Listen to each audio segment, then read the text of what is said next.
Hello, Internet! Welcome to episode 166 of the Assorted Calibers podcast, the Second Amendment podcast that is a little bit for everyone. I'm Weer'd, and not paying attention at all to me is my hostess, Aaron Paulette. Are you even listening, Aaron? Huh? Oh, right. Hi, Internet. I'm still talking. Yeah, Weer'd was telling me a story, and I was just reading questionable content. Which is the proper way to handle Weer'd. Eventually the talking will go away. It's the same way to handle if the rock band you're listening to decides to let the drummer have a drum solo. I'm not sure if I'm ready to call you the Neil Peart, or however you say that, of the podcasting world, but okay, sure. What band is he? I'm not familiar with that drummer. I think that's the drummer for Rush. Okay. I'm horrible with names, and I'm not that big on bands either, but apparently the drummer from Rush frequently would go into extended drum solos, and he was like on a turntable, and it was one of those, the band goes and gets a cigarette while he does his thing. And that's why they let him get away with it, because that's a good way to sneak a nail in the middle of the set. A nail? Yeah, coffin nail. Oh, okay. I love it. It's a double entendre. So how you doing, Aaron? Today's better than yesterday. Last week wasn't the worst week I've had, but it was not great with family issues. Not going to get into it, but I started feeling pretty good yesterday. It's like, okay, it's Monday, fresh off the starting blocks. Because, hey, there's a podcast that I've already done, and I can post it, and I feel like a sense of accomplishment, and I got some writing done, and that was good.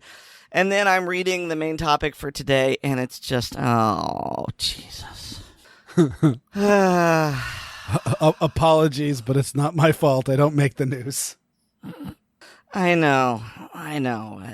So, yeah, I'm a bit exasperated and cranky and whatever. Get past me. How are you doing? I'm doing okay. My daughter's been gone all week. That's nice. I'm on vacation. But Weer'd, you're going out of town on vacation like next week. That's true.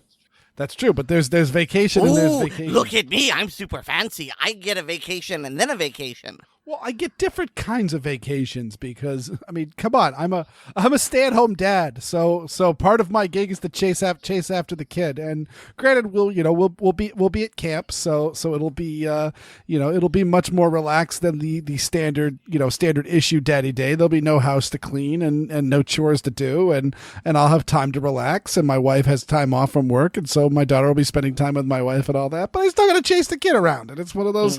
I love chasing my daughter around. It's all good, but also at the same time it's work. And so it is like this is a much better breath of fresh air. I don't have to worry about, is somebody getting hungry, is somebody getting cranky, and how when are we going to get her up to bedtime. Are you coming down to Florida again? Not anytime soon. We don't have anything scheduled, so I don't know when our next Florida trip is going to be. I just keep saying at some point I need to meet your wife so we can exchange stories. And it'll be like, when ex-girlfriends meet up. Tell me, does he do this to you too? Oh my God, yes. How do you put up with this? Well, I don't. I don't think any of we know my that. ex-girlfriends have ever met. The closest I have is that I hung out with my wife and my ex-girlfriend at the time that I was still dating my ex-girlfriend and I had not yet dated my wife.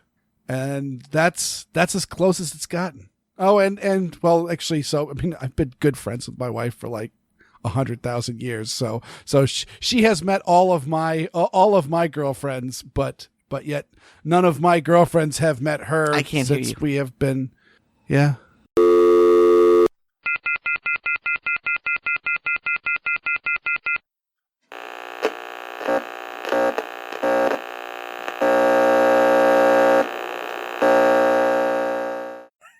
All right, Aaron, I don't know where this dropped off or broke, but I all of a sudden got kicked out of Discord and realized that all of my devices were dead because we lost internet. And I thought for sure you were going to ask how my week is going, and I mentioned my daughter's up in Maine, which is relaxing, but we are getting siding put on our house, which means while I'm at home working, all I hear is bang, bang, bang, bang, bang, which, even though I know there's people working on the house, it always sounds like there's somebody knocking at the door and I need to go get the door and I can't turn it off.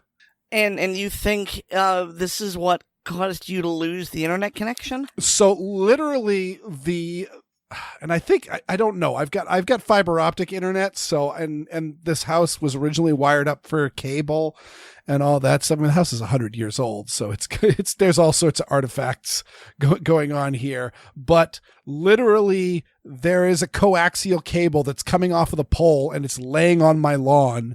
And of course, also all of the various boxes that control all the various devices from my house are all just hanging by their wires.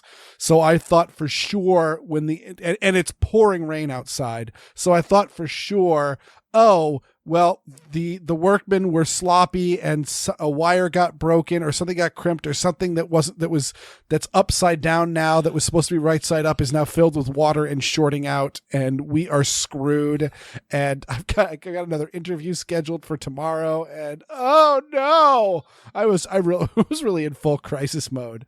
But I talked to Danny with Verizon. Wouldn't it be great if Danny listens to the show?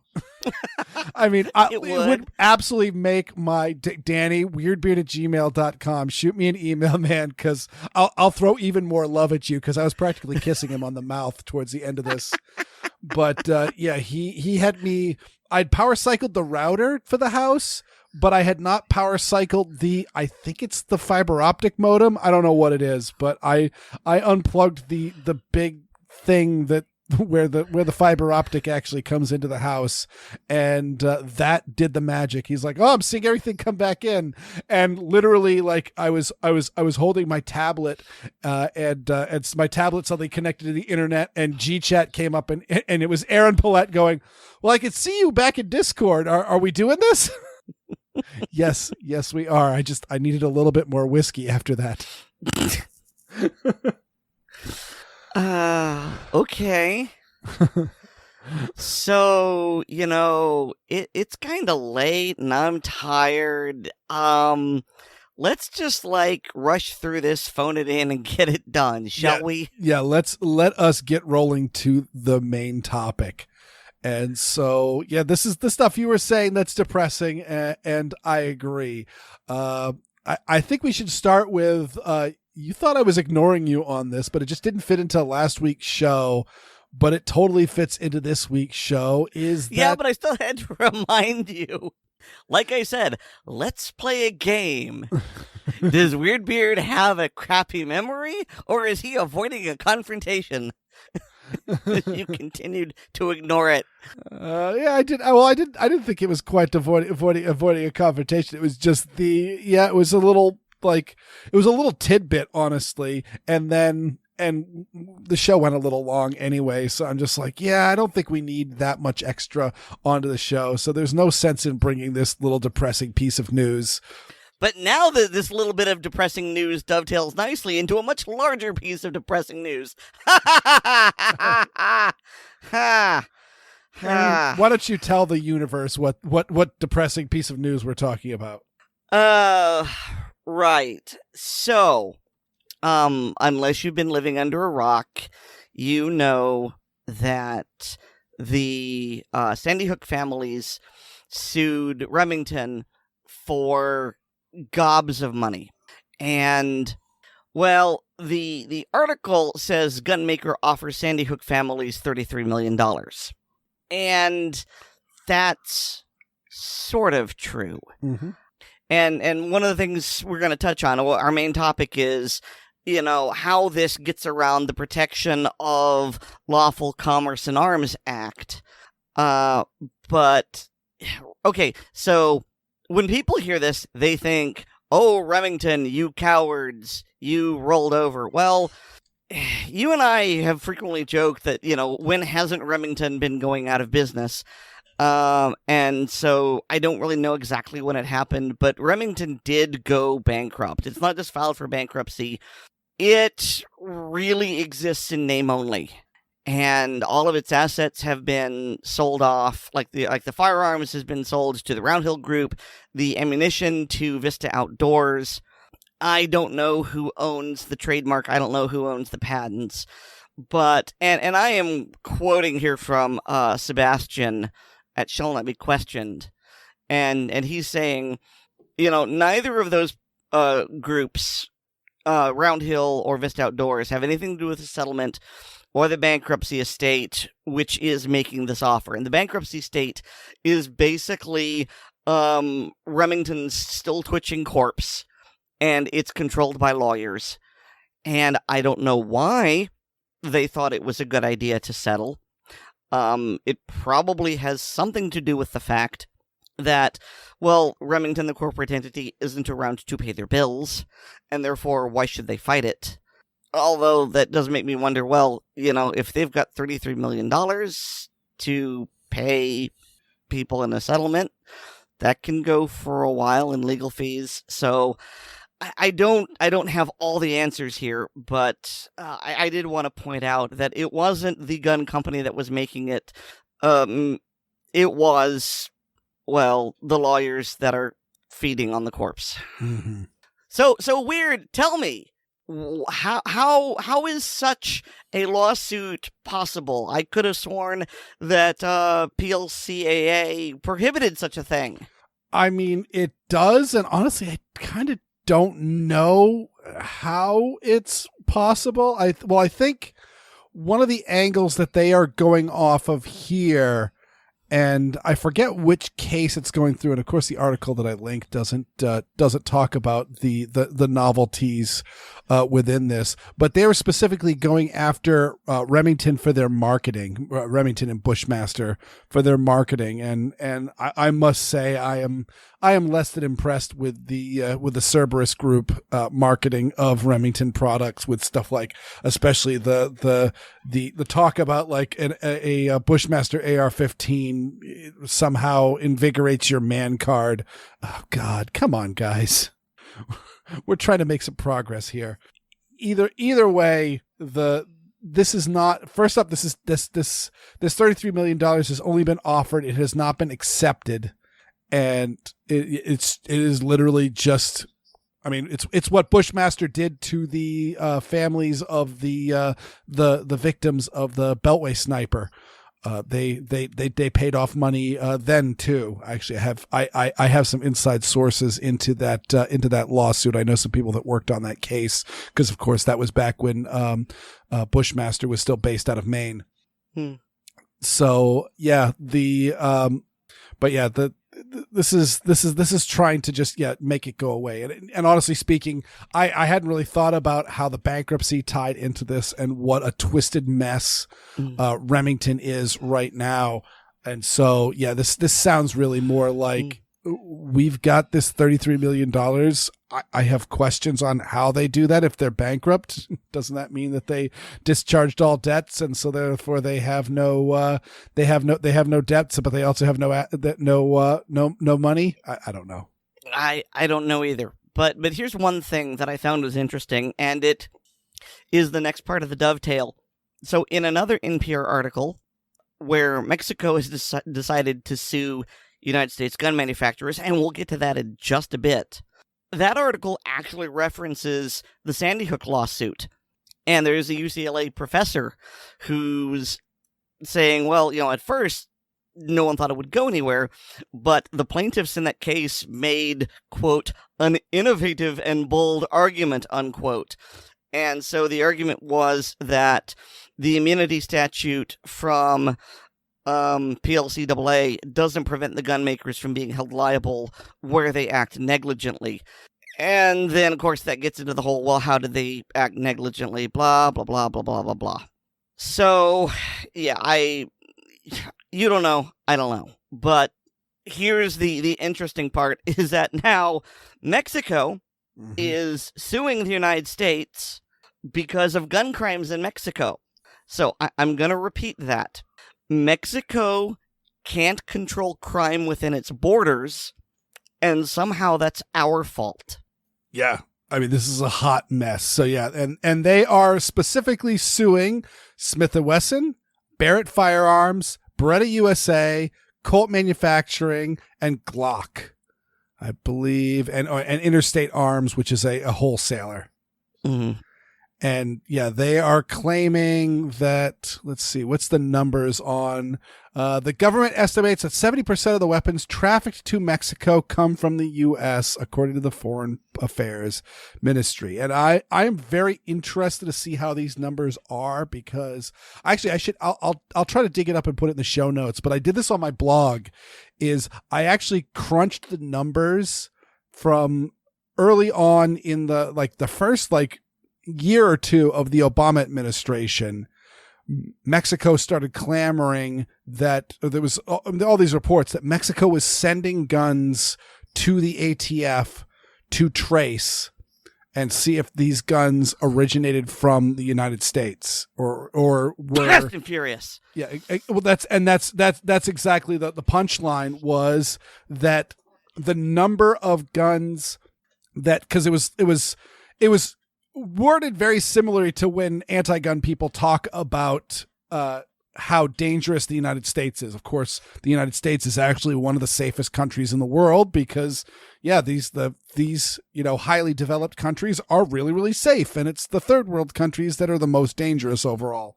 Just the nature of the beast. But if you've got to take, first world countries, high income, not at war, standing on one foot with left-handed people, and Donald Trump as the president, it's the most dangerous country. It's what you hear, all these qualifiers. And it was specific. Mexico was specifically saying that 90% of all of the guns sent to the ATF for trace data traced back to the United States. And I figured out how many guns Mexico had actually sent, and because I found some reports where gave the actual number of guns that Mexico had sent to the ATF and then divided it by that percentage, and then also compared that number to the Fast and Furious guns, because we have the numbers for those, and they were the same number. Or within striking distance of each other. There's a certain level of nebulosity between the number of guns sent by Mexico and the number of guns that we sent into Mexico illegally through Fast and Furious. And so it all seemed to add up in that way. Now, I mean, this might be the first, the tip of the iceberg, because of course we were hearing stories of Mexico complaining about guns coming in from the United States during the Obama administration. Of course, we know that Joe Biden has brought on a whole lot of or alumni from the Obama administration on there. So it could be that they're up to old tricks. Certainly they got away with it last time. I mean, Eric Holder should be in prison right now for Fast and Furious, as well as I would argue that Obama should have been impeached, because Eric Holder was not acting on his own. I'm not as much as I dislike the man, I'm not going to tar and feather him saying that he was the man behind Fast and Furious. I think President Obama ordered Fast and Furious for the same reason as this is. Well, that was an end run around Heller. So we will see. I did include some links in the show notes because it definitely engaged my weird audio fisc nature. And I was pointing out the fact that, first up, I have an article that is the Mexican military plans to manufacture replica of the 50 caliber Barrett. And it has a picture of a Aaron, you were in ROTC. What would this unit be? Is this a platoon? Is this just a unit? I don't know. It's a whole bunch of Mexican special forces guys. Yeah, well, I mean, I can't see how deep it is, and I only see about 4 or 5 people across. But I'm going to say this is at least a platoon. It might be a company, depending on how wide and how deep it is. Yeah, but it is a bunch of Mexican special forces troops, and they're all decked out in face paint and their battle rattle, and a whole bunch of them, some of them looks like they're not, but a whole bunch of them are carrying Barrett M82 rifles. And yeah, Mexico is suing Barrett.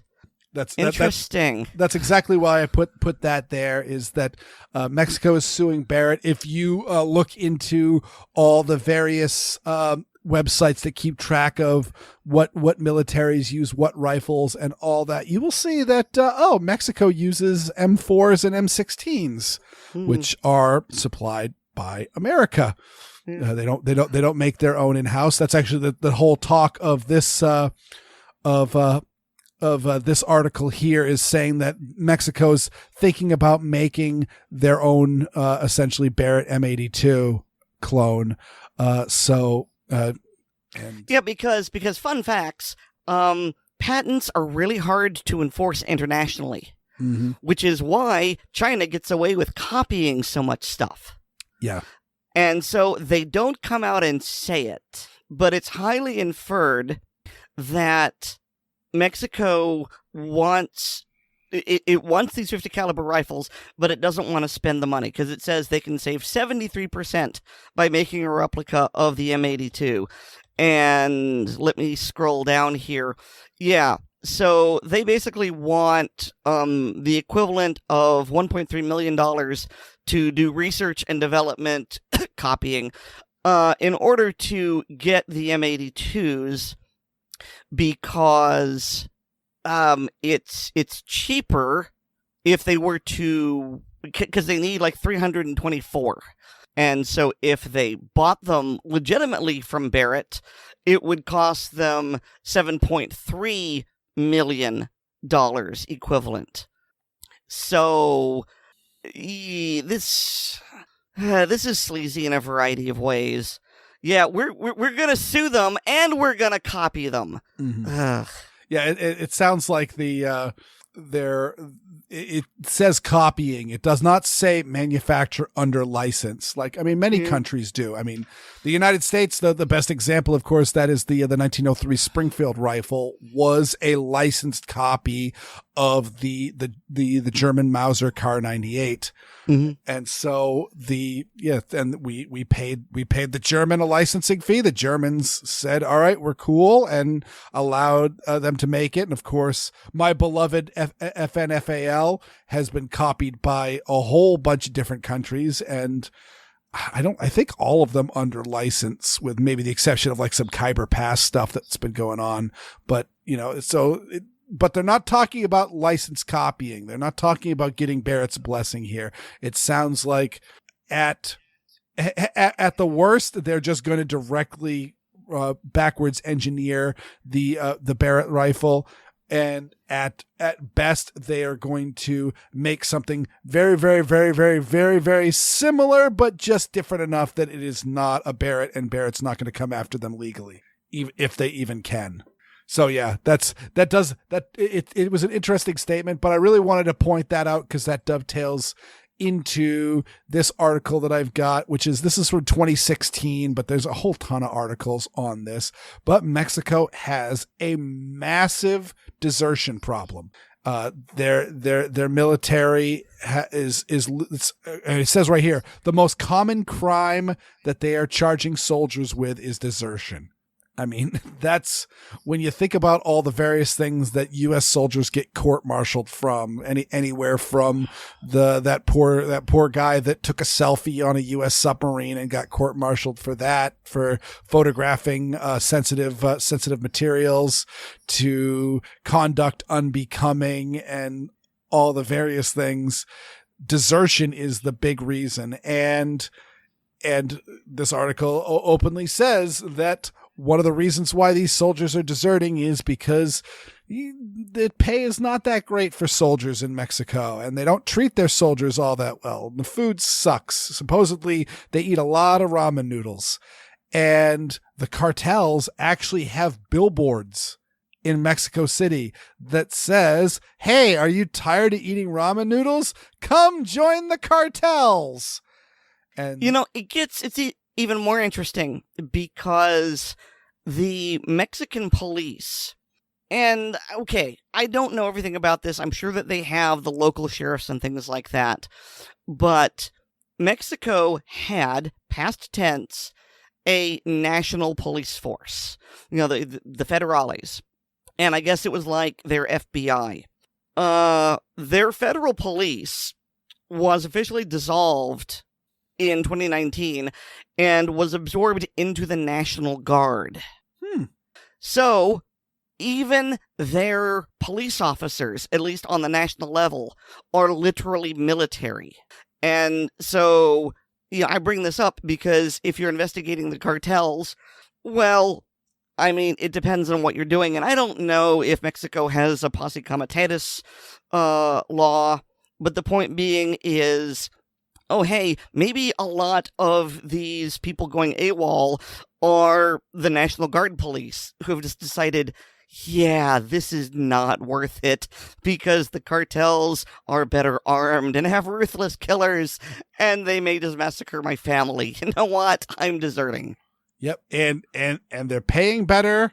And furthermore, if not only can you leave, but you can leave with with guns or maybe even some sort of vehicle that you're filling with various guns, the cartel will pay you for all of that. Signing bonus. Exactly. So, and of course, again, we've got all of these M16s and M4s. I don't know if they're using the M4 or M16 exclusively, but we've got all of these American-made assault rifles, actual assault rifles, and they are being made by companies like Bushmaster. Remington makes a whole ton of guns for various armed forces, and of course Colt. And Smith-and-Wesson. Smith-and-Wesson makes M4s for the military as well. I mean, pretty much all these companies are making that are being sued. Beretta makes a sidearm for the U.S. military. I don't know if Beretta makes anything for the Mexican military. I'll have to look on the Wikipedia page with the. If any of these gun manufacturers had a sense of solidarity, and I don't think that they do, because when it comes to capitalism and the free market, a lot of it turns into the prisoner's game, which is where if you cooperate, you get a little profit, but if you turn on someone at the last minute, you can get a lot. But anyway, the point I'm making is that if the gun manufacturers had a sense of solidarity, they would all say, okay, Mexico, you're suing us because you couldn't control your country. We're not going to sell guns to you again, ever. And yeah, that would hurt the bottom line a little bit, but it would also send a very strong message to a country. It's like, hey, you want to buy our guns? Don't sue us. Yeah. But I'm certain there's going to be some company somewhere that'll go, hey, no, it's fine. I don't mind that you sued I don't mind that you sued us. Go ahead. We'll supply you with guns. But yeah, the proper reply is to choke them off. And it's, ironically, here we are back to Barrett. This is exactly what Ronnie Barrett did to California.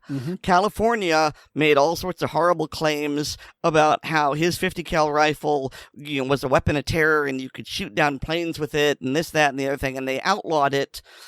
Oh, but their SWAT teams still used it.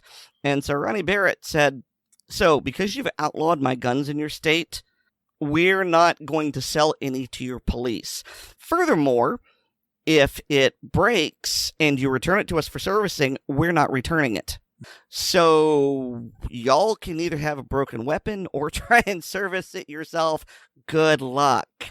And I mean, California being California, I don't know how well that message sunk in, but I do know that a lot of other states took notice and went, yeah, maybe we should kind of be careful who we piss off. And I really think something similar should happen here. But yeah, I'll just be holding my breath on that. Yeah, it's tough because they're all separate companies and they're all differently managed. I mean, Colt has got great stories about the union and interactions between the union and the corporate level of that, and Smith-and-Wesson does not. And of course, Barrett Firearms is, I think, a fairly small group. And then of course we've got Beretta and Glock, which are foreign held companies, but they have U.S. corporate branches. But Glock is based out of Austria, and Beretta is based out of Italy. So there's a million and one angles to go through. They are all gun companies, but the similarities kind of end pretty quickly when you look at them. So yeah, I don't know how easy it would be for all of them to work together.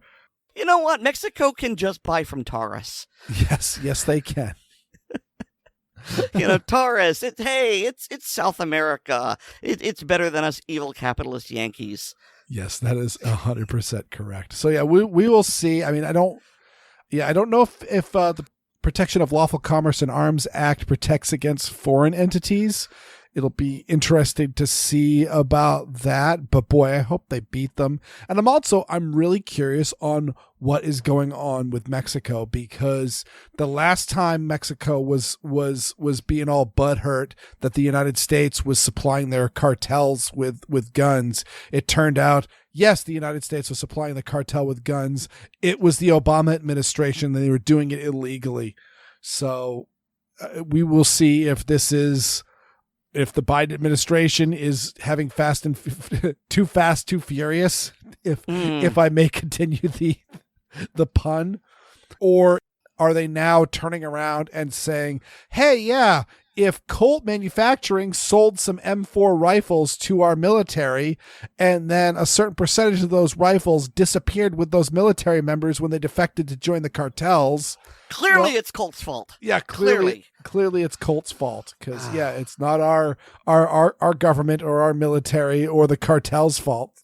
Yeah, I mean, I don't know. I don't see how protection of law. God, I can't even say the thing anymore.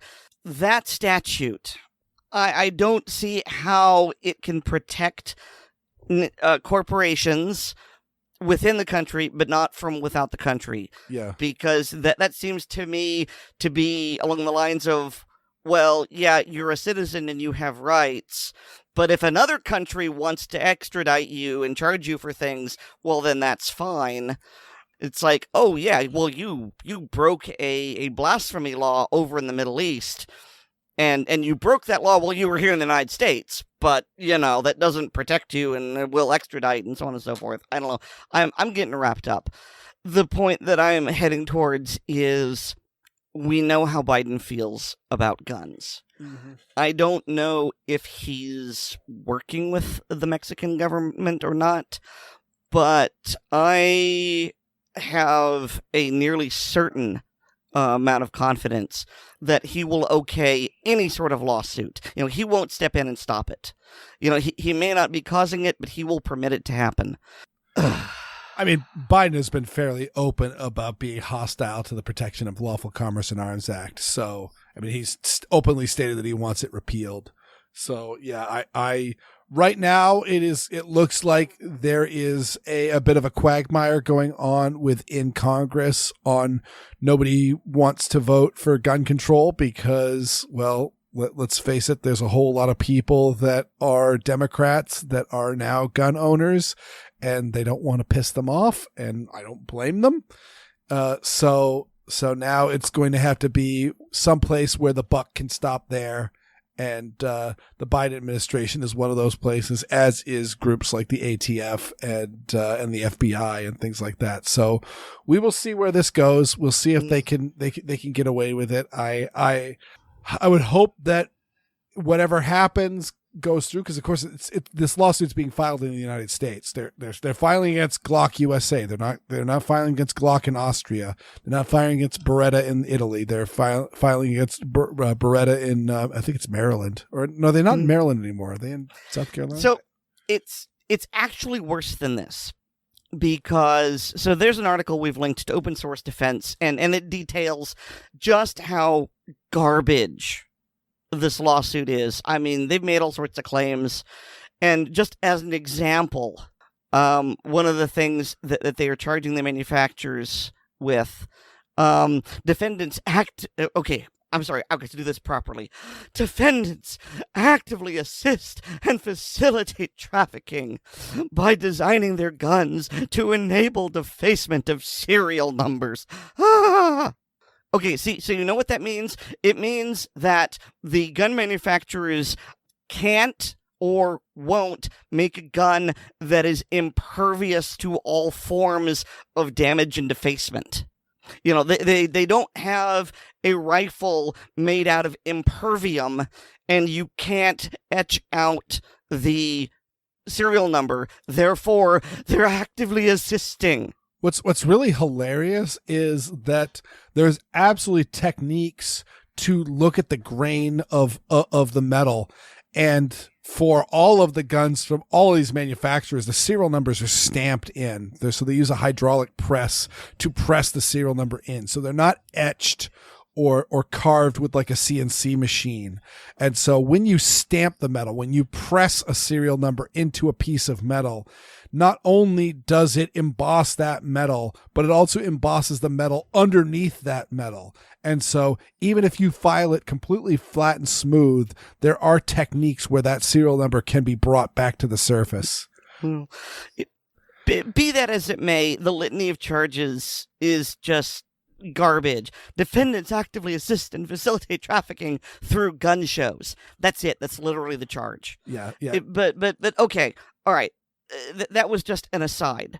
The thing that I really want to talk about here, quote from, well, actually, I think it's the article quoting something else.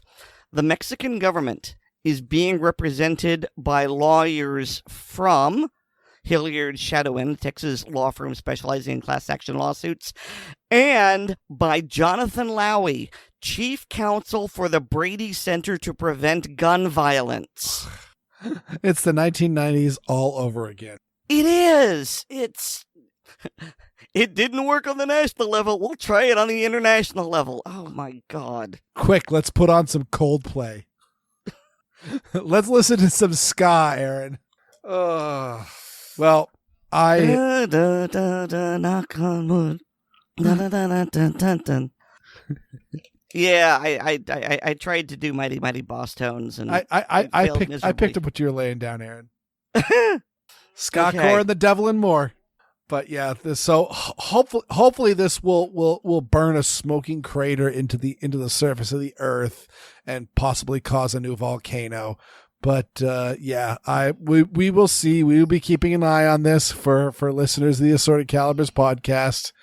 But yeah. And I'll just be over here holding my breath. Good God. Yep. And there's one little slight dumbness. It dovetails nicely with the last few episodes of ACP. I read about this. It was actually Mike the Gun Guy that tipped me off on this. Thank you, Mike. Mike does not listen to this show because he's a boomer and he's crazy. But yeah, there is evidently a billboard outside of Smith-and-Wesson in Springfield, Massachusetts, that was put up there in collaboration with both what is his name?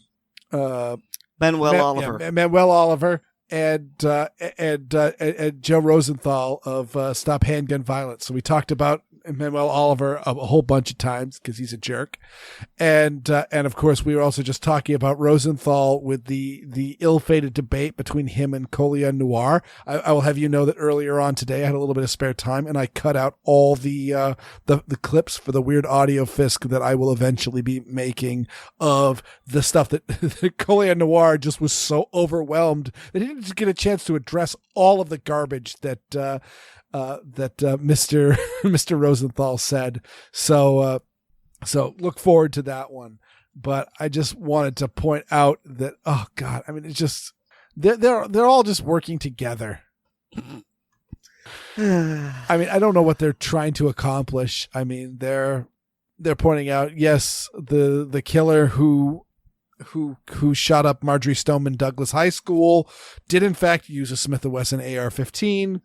He also told the FBI he was going to shoot up the high school, and the FBI did nothing. And then when he showed up at the high school with a gun, the resource officer hid outside where it was safe. And then the sheriff's department showed up, and they hid outside where it was safe. But clearly, this is Smith & Wesson's fault. It just makes me so mad. That, we need more gun laws, except for the cops didn't do their goddamn job. So, Weer'd, are you familiar with the ancient Roman practice of decimation? I am, in fact. Yeah, I took 4 years of Latin, so yes. So, for our listeners who don't know what this means, when people hear decimate, they think it means utterly annihilated, and that's not true. Decimate, well, decimal, 10. To decimate a unit, what the Romans would do, and they would do this for units that had morale problems, attitude problems, they wouldn't listen to orders, they retreated, they basically weren't being good soldiers. They would issue the decimation command, and they would pick one soldier out of every 10. And just sometimes those soldiers were killed, but I've also heard that sometimes the other members of the unit had to beat that soldier to death. And this had a variety of functions, because first of all, you don't completely trash the unit. You still have a lot of institutional memory, but when you lose 10% of your unit, you lose a lot of combat effectiveness. Plus, there's that whole, hi, we really aren't screwing around. You're going to listen or we're going to keep killing you. I bring this up because, just to cap off what Weer'd was saying, the FBI and the Coward County Sheriff's Department, I said what I said. Yeah, they need to be decimated. I have no issue with that whatsoever. I mean, especially I left a comment on his YouTube channel. There was a video with Manuel Oliver on the Change the Ref YouTube channel. I'll let you guys look it up. I'm not putting it in the show notes. I don't care. But Manuel Oliver and David Hogg were doing some sort of event together, and you could see behind them they had police security. And it's one of those, you are talking crap about law-abiding gun owners who had nothing to do with this. And when we all heard, every single one of us, when we all heard there was a shooting at a high school, all of our hearts sank. We weren't happy. We're not happy. We all wish Joaquin Oliver was still alive, as well as everybody else that was killed there. It's a tragedy. It was horrible. It was brutal. I wish the worst on the killer. Florida has the death penalty. I hope they use it. I'm not holding my breath, but my God, if there's anybody who deserves it, it's this pile of garbage. But the big issue was this could have easily been avoided. He was in police custody like 30 times. I don't know the exact number, but it was so many times. And furthermore, he was fighting with his specifically his mom, I believe. I know for a fact he was fighting with his mom. So that's domestic violence. He could have easily been a prohibited person so that when he went into the shop that he bought this gun at, he would not have had it. Furthermore, the school had an order against him because they thought he was dangerous. Why would you have somebody that's so dangerous that you're not going to allow on campus that has no meaningful security, but not have the police deal with them? And then, of course, again, what security they did have, meaning the school resource officer, the Coward of Broward, and then the Coward County Sheriff's Department, that all decided to hide behind their cars where it would be safe instead of clearing the building, which I must say, not only Joaquin Oliver was shot, I don't know the story behind his specific injuries. It would be very interesting to hear what kind of injuries he sustained, if it was an instantly fatal type injury, or I suspect there was many people that were injured and later succumbed to their wounds. They bled to death. And they might have been saved if somebody had been able to apply a tourniquet or other life-saving devices to them. And, who does that? EMTs do that. And the EMTs are not allowed to go into the building until it is cleared and is considered safe. And there was a number of minutes, if not longer than that, when the killer was not even in the building. He was arrested across the street from the school because he ditched his gun and his gear and left with the other students, pretending to be a victim of the shooting and not the actual shooter. So the whole thing is an absolute mess, and it disgusts me that Manuel Oliver is blaming us gun owners and gun laws instead of blaming the actual people that completely disregarded their duties in this case. Well, I feel a little bit better having gotten a good rant out of my system. How about you? I mean, yeah. I mean, well, actually, no, I'm still hopping mad. But you know what, Aaron? You know what would make me feel better? What would make you feel better, sweetheart? Why don't we have David talk about old crappy gun laws? Well, all right then. You know, you could once mail order a gun and have it delivered to your door. It was before my time, but not David's. And he's here to regale you with tales of his childhood and childhood gun laws.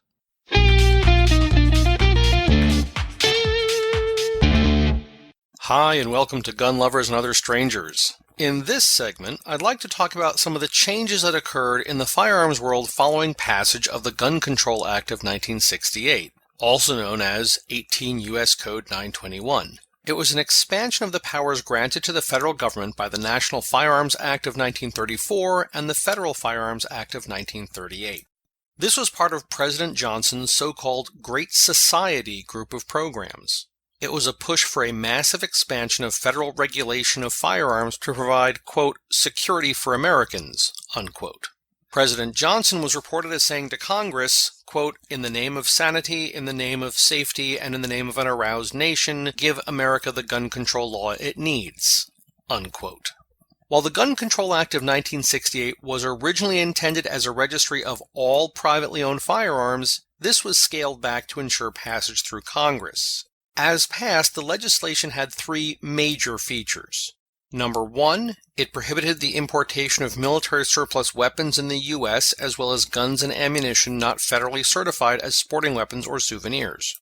Number two, it prohibited interstate traffic in firearms and ammunition. Number three, it denied guns to specific classes of individuals such as felons, minors, fugitives, drug addicts, and the mentally ill. The first point, banning importation of certain firearms, is why to this day when Taurus or Rossi, for example, import a small pistol, they are shipped with longer barrels that are trimmed after arrival in the United States. The same reason also applies to something like a German-made Walther PPK-S having adjustable target sights. This gives them more points to meet import requirements as a sporting arm. The second item, prohibiting interstate commerce, allowed for enforcement of the federal firearm licensing scheme established by the Federal Firearms Act of 1938, which put many small shops and hardware stores out of the firearm business. The final point is why Federal Form 4473 was born, which most gun owners are familiar with from purchasing firearms through a federally licensed dealer. Though these 3 points have been amended several times since, these elements have had major cascading effects on the design, manufacture, shipping, and purchasing of firearms that can still be felt to this day. Keep in mind, prior to the Gun Control Act of 1968, anyone could buy or sell guns with minimal let or hindrance from the federal government. The day before the act was signed into law, it was perfectly legal to mail order a boy's anti-tank rifle and have it delivered to a private residence. Not considering any state or local restrictions, of course. The same was true for mortars, light cannon, and other modern, for the time, artillery. In my library, I have a large collection of Shooters Bible catalogs going back to the late 1930s. I pulled out copies from 1968 and 1970 to see what, if any, changes had occurred between those two issues. The first thing I noticed was the preface of the 1970 edition, in which the editor, John Olson, stated, quote, "If you notice the absence of small-caliber automatic pistols in this edition, it's because the Gun Control Act of 1968 resulted in a ban on their importation. Most of these guns are made abroad. If and when these useful holster guns are restored to the American market, they will again be included in our annual Shooters Bible." Close quote. While reviewing the catalogs, in addition to these absences, I also noticed an interesting variance in the general increase in prices over that time. The small Colt revolvers, such as the Agent, Cobra, and Detective Special, had gone from $80.25 for the first two and $76.75 for the third in 1968, to $98 for the first two and $93.50 for the third. An increase of nearly $20 or 22% in only 2 years. This seemed like a big jump, so I checked a few other types and brands. Browning automatic shotguns have always been popular, and if this was a general trend on imported firearms, I should see a similar increase. What I found was a price increase from $184.95 to $194.75, a change of only 5%. I then looked at some domestically produced products. The Winchester Model 70 in its post-64 iteration had gone from $150 to $163, or 9%, more than the Browning, but still less than half of the Colt increase. Maybe it was a general change in handgun prices. A Smith-and-Wesson Model 19 had gone from $120 to $132, or a 10% increase. The flagship Model 27 had gone from $130 to $143, also 10%. And the relatively budget-friendly Model 28 Highway Patrolman had gone from $93 to $98, an increase of just over 5%. So it wasn't just a general change in pistols. The Charter Arms Undercover M38 Special, a low-cost, popular, easily concealed revolver, had gone from $65 to just over $75, an increase of almost 16%.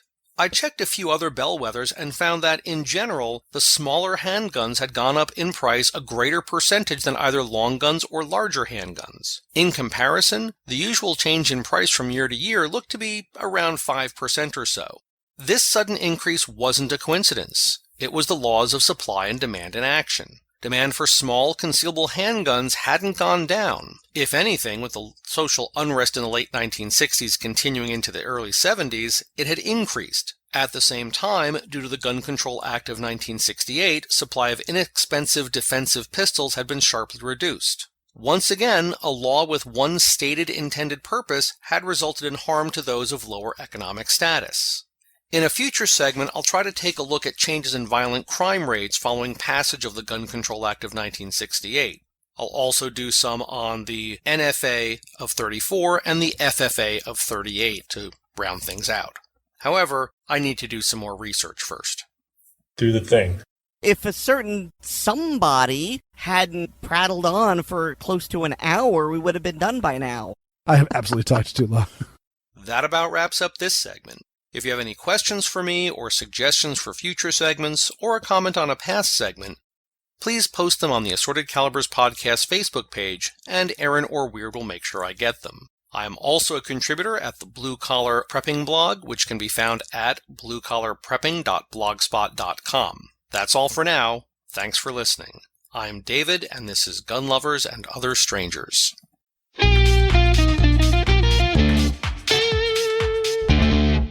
Yeah, I gotta say, my dad told a story of ripping out an order form from the Sears catalog and stuffing cash into an envelope and sending it off to Sears to get, I think that was his shotgun that he was getting. And he ordered, I think it was a break action 410. I'm trying to remember exactly what he had told me it was supposed to be, but he ended up getting a Mossberg 16 gauge bolt action slug gun. And he got something different than he ordered? Something different than he ordered. And yeah, it showed up and he's like, I don't think this is what I got. And I guess my grandfather wasn't super knowledgeable about guns, so they had a more gunny person that they could consult. And he said, "Hey, can you have a look at this?" And he looked at my dad and said, "You'll want to keep this one." Because Sears error in your favor. Collect a Mossberg 16 gauge slug gun. And unfortunately, like the 22 bolt action that my grandfather gave my dad when he was probably 10 or so years old, and is now my daughter's rifle that she will someday be shooting. He completely neglected it and destroyed it. And I remember actually reading to him from the Blue Book of Guns of what that gun would be like if he had taken good care of it, and pointing out the fact that, hey, I have a Mosin Nagant 1891 that's so old that it's not considered a firearm, and it's in beautiful shape. Doesn't everyone? That isn't a firearm? Yeah, I mean, well, my joke was, doesn't everyone have an old Mosin Nagant? I mean, everyone's got an old Mosin Nagant, but this one's from 1896. Okay. So it's one of my crown jewels. I'm proud of it. I'm sorry. I didn't mean to step on your ego like that. You know I love it. Do you have an old gun? Yes, you do. Yes, you do. Who's a good boy? Who's a good boy? And of course, also I appreciate all of David's talks about the various pricings and how the numbers changed. Just pointing out the fact that yes, gun control, it's always sucked and it's always done bad things. All right, Weer'd. How about some good things to lift the mood and let's go out on something uplifting. Oh, super uplifting. I've been hearing a lot recently about the National African American Gun Association. So I reached out to Philip Smith for him to tell us all about this fast-growing group.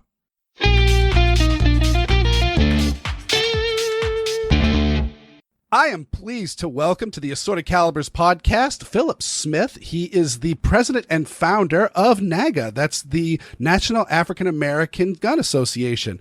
Philip, how you doing? Doing good today. How you guys doing out there in lovely Massachusetts? I mean, the weather's cooperating. It's not always that way. So, you're down in Georgia, correct? That's correct. Oh, that's cool. Yeah, you are in the sticky stuff right now. Yeah, a lot of humidity, I tell you, a lot of sweating. So you know what? Why don't we start off by telling people the story of NAGA? Sure.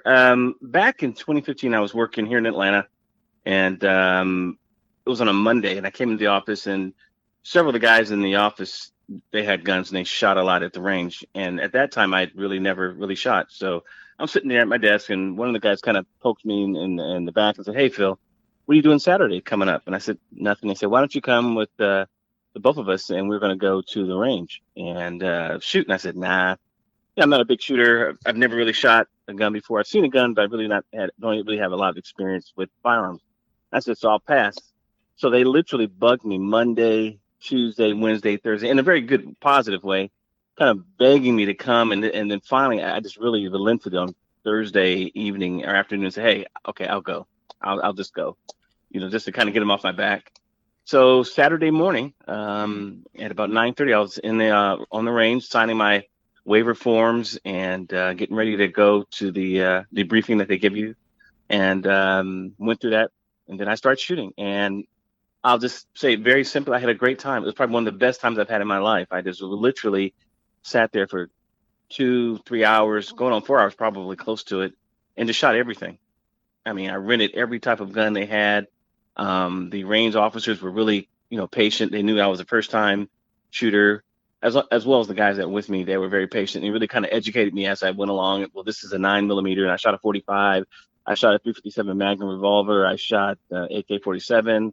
I shot literally everything, shotgun, and just to kind of give me a good collage of experiences at the range. And I just had a blast, man. It was just a lot of fun. And I had so much fun when I was walking out of the store, of the range. I said, "You know what? I'm going to come back next week by myself and see if I can have just as much fun."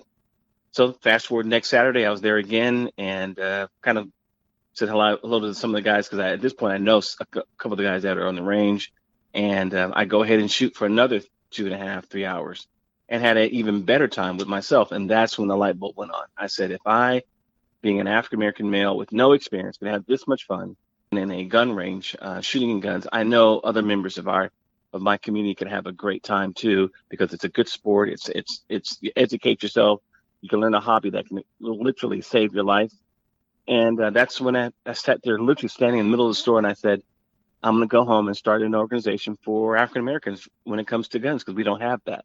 And I went home and put together a basic format of what I wanted to try to do to connect with us, to kind of give us a bridge to go from A to Z.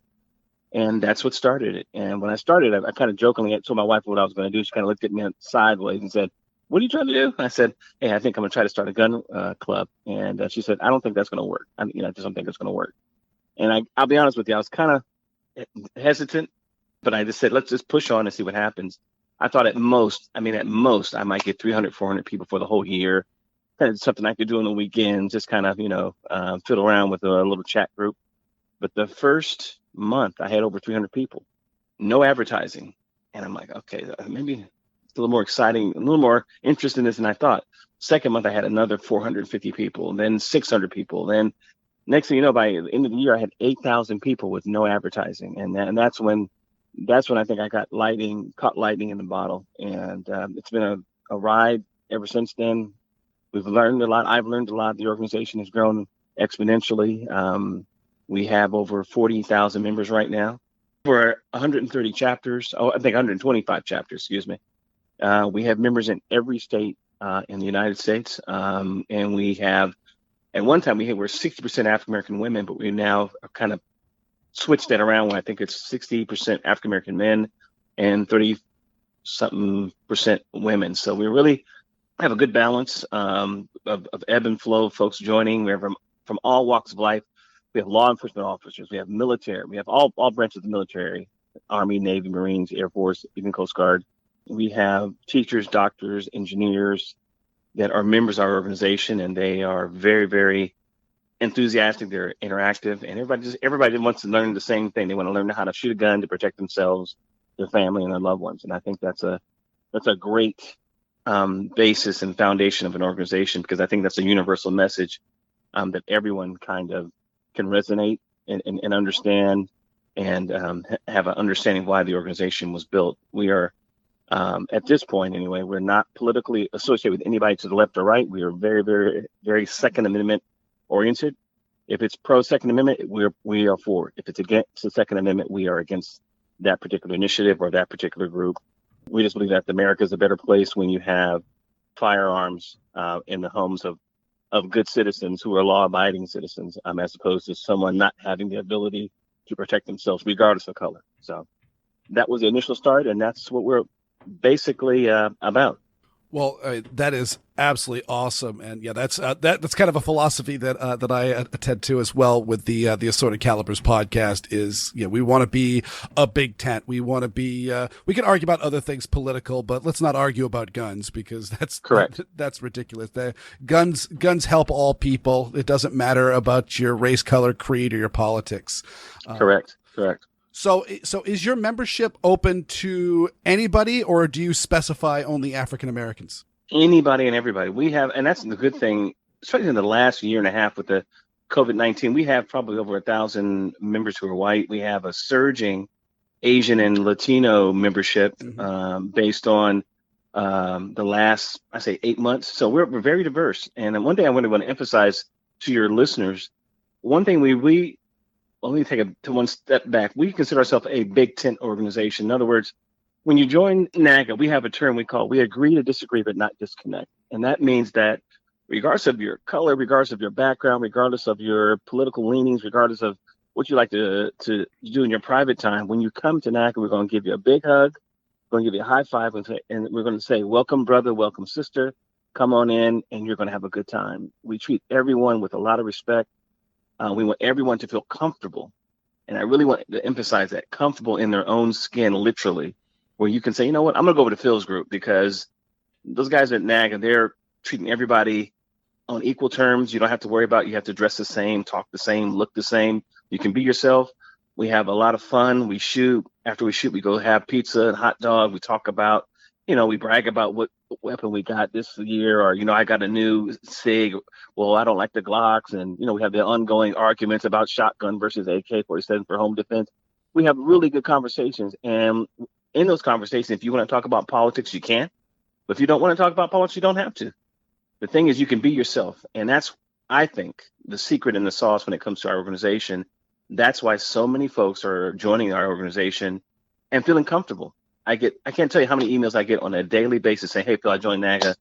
Great thing. I'm really enjoying myself. We went out and shot, met a lot of the members of various backgrounds, and we really are enjoying. I'm really enjoying myself. So when I hear stuff like that again and again and again every day, I'm like, okay, we're doing something right.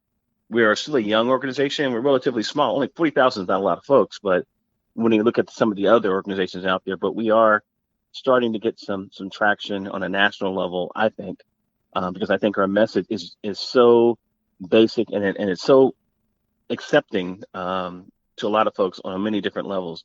You can be a single mom, you can be a professional guy doing whatever, and you still can come together at the range, even though your backgrounds are very, very different, and shoot and have a good time, talk about the Second Amendment, talk about some of the laws that are out there, our proposed laws, and we can, come together as a community. And that's the thing that we really emphasize: community coming together, working collectively to get ourselves from point A down to point B together as a community. Because one person trying to do it's not going to work. I can sit here all day long yelling on the street, say, hey, we need to have guns, protect our families, against crooks, et cetera, et cetera. And that only goes so far. But when you have 40,000 people in unison saying that, everybody notices, politicians notices, law enforcement notices, and also crooks notice that, these guys over here, they're no longer a soft target. They're becoming a hard target in a very positive way. So I think I'm going to leave those folks alone. And that's the goal. Be able to protect your house, your family. And if you're want to conceal carry, go ahead and do that. And just have a positive outlook and a very healthy format when it relates to firearms. And I think we're doing that on a daily basis. We have a lot to do in the future, and we have a lot to gain in terms of obstacles and benchmarks. But I think we're in the right direction, and I think that direction can be, we can hit our targets, over the next 4 to 5, 6 years. Well, that's awesome. And I had one other question. I mean, given especially how, amazing that rises. Those numbers are, especially given the age of your organization. And like you said, no advertisement. It's I've only heard about you through, various press stories and word of mouth. So have you had any pushback from any groups? And I'll be honest, we do have individuals out there, as everyone can think about, that are just anti-gun, and certainly within the Black community, there is some pushback.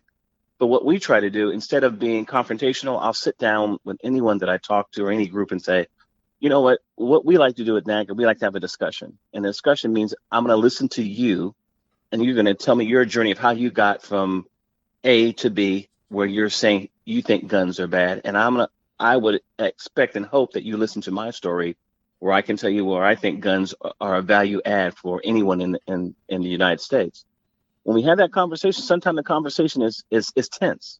I've spoken to many groups that believe that, they say, hey, Phil, we like you personally, but, we don't necessarily embrace firearms. And I always tell them, I respect you. I love you guys for being honest and transparent and having a decent conversation.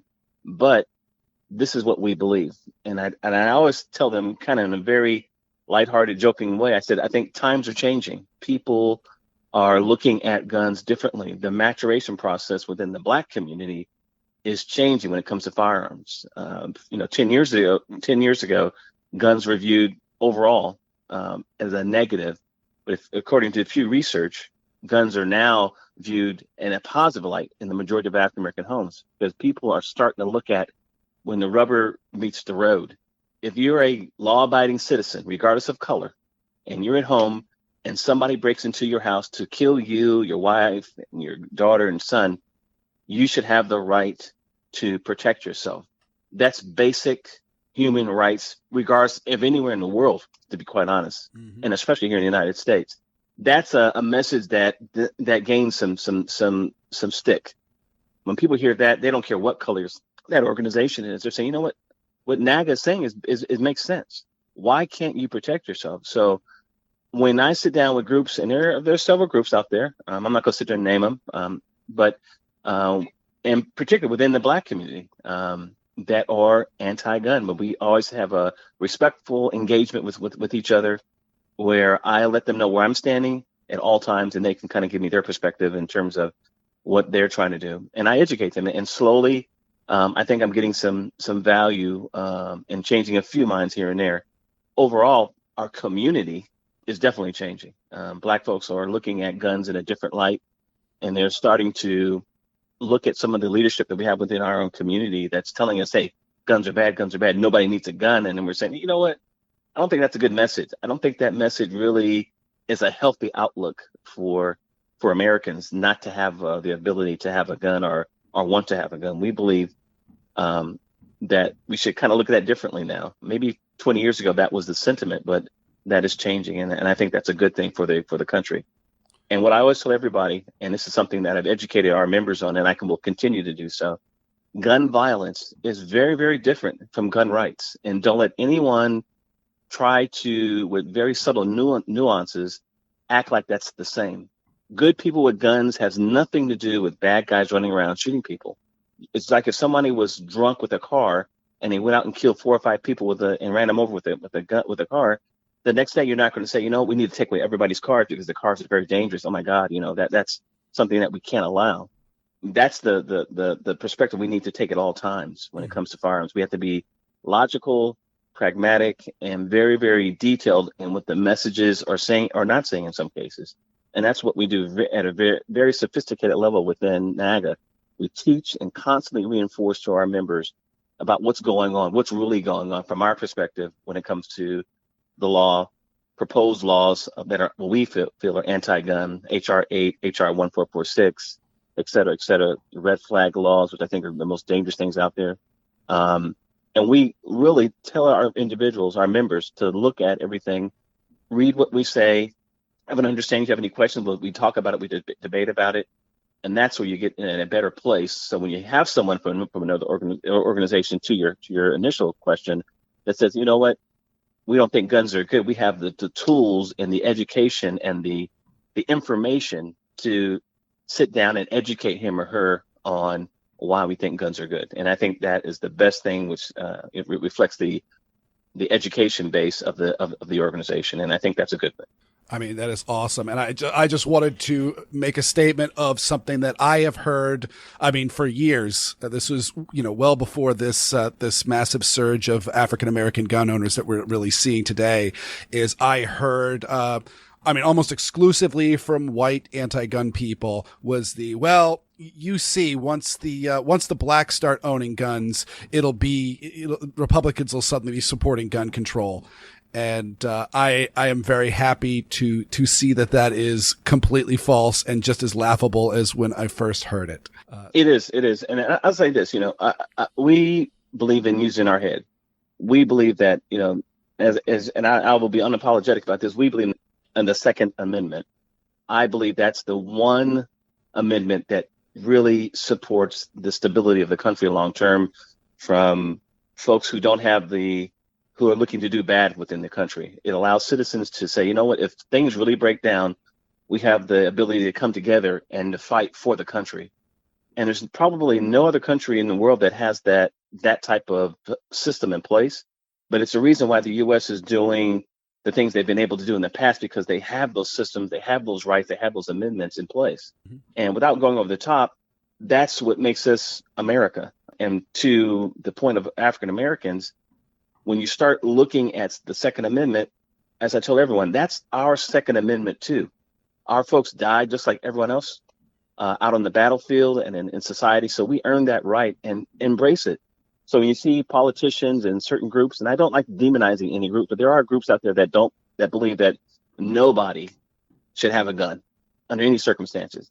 So when you see groups like that popping up and they're pushing their agenda, which is being backed by millionaires and billionaires, we need to stand up on our side of the fence and come back and push collectively and support the general effort of everybody on the pro-gun side. We can no longer, I believe, stand still and be quiet. We're starting to buy guns now, or we're up 58% in the last year and a half in terms of gun ownership, according to the National Shooting Sports Foundation. With those kind of numbers, and then we're talking, those are millions and millions of African Americans buying guns now. If you have a gun and you're a new gun owner, what we call a newbie, when you hear messaging that is anti-gun, speak up. Contact your local elected official. Contact your officials in Washington, more specifically the Senate or the House of Representatives, and let them know that hey, I'm a black person, I'm a new gun owner, and I think the legislation you guys are thinking about is anti-American and it's going to hurt the community. And really be vocal about that. We think those are the things that we need to start doing as an organization and as a people. We can no longer stand still and be quiet. Oh, I 100% agree with that. You know what? Thank you so much for coming on the show. That's Philip Smith of the National African American Gun Association. Hey, thanks for having me. I really enjoyed the discussion.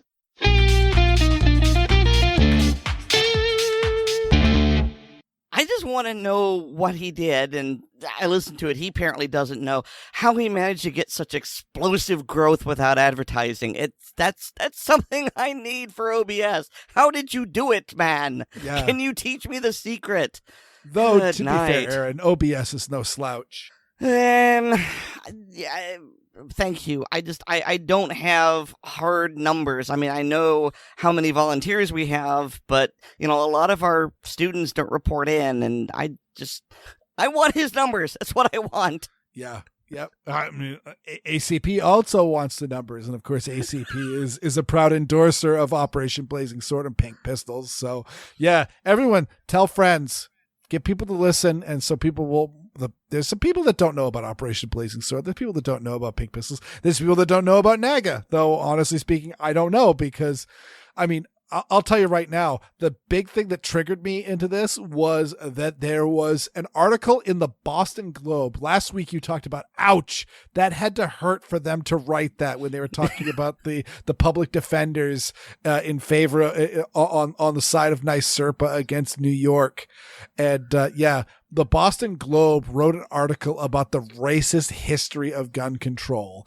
And I will point out the fact that they talked a lot about the antebellum South and all of the gun control acts being pushed against the freed black slaves.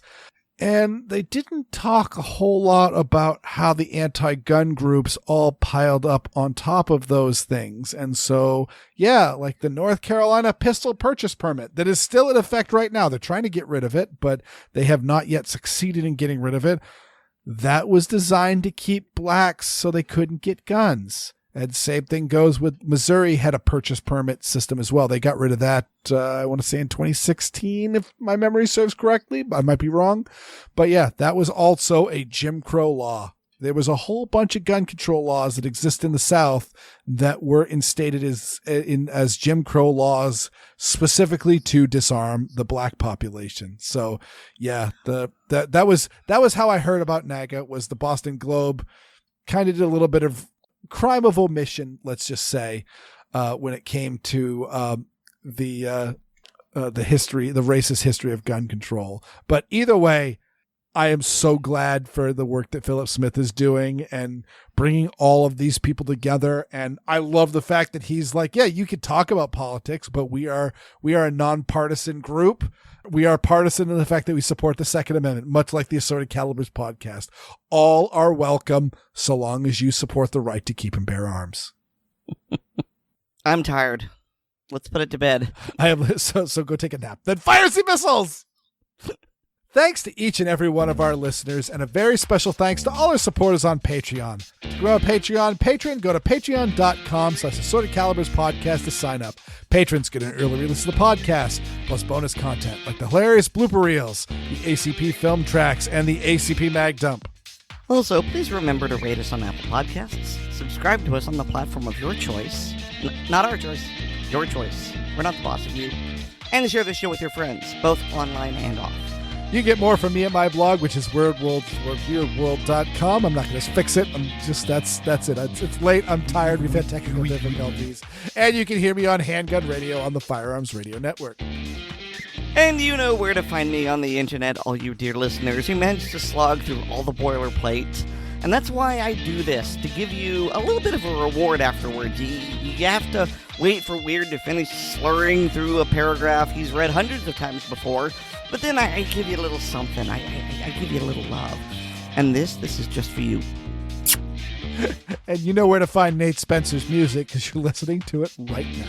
Well, Weer'd lost internet connection, but I didn't. And I was recording for most of the time. Expect a lot of that to show up on the blooper reel. Our connectivity is assorted, and so's our podcast. Good night, everybody. Good night, everybody.